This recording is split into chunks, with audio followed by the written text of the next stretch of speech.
copy ना बताते में हमके कॉपी ना बताते में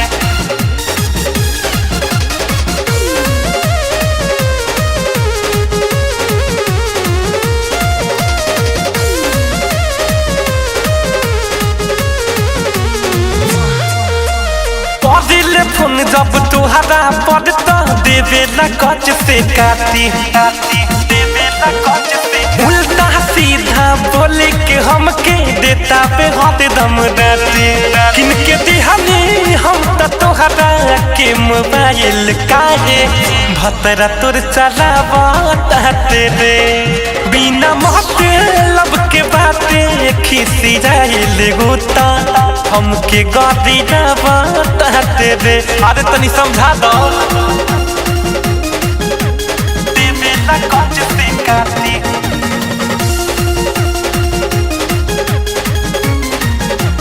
देवेला कच से काटी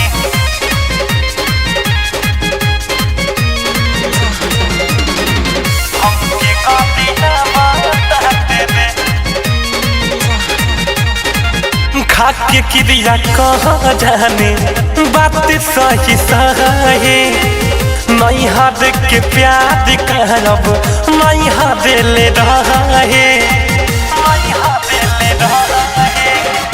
खाके क्रिया कह जाने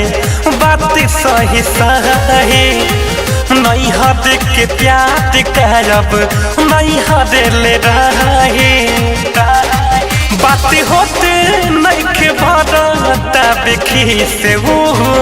हमके झड़िया बताते हो बिना मतलब के रहे खिसी जाइले होता हमके गड़िया बताते हो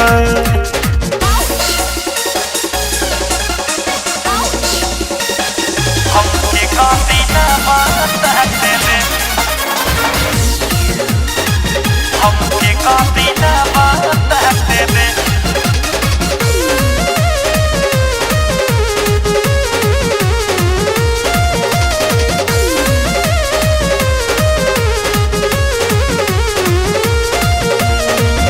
याद में तोहरा रही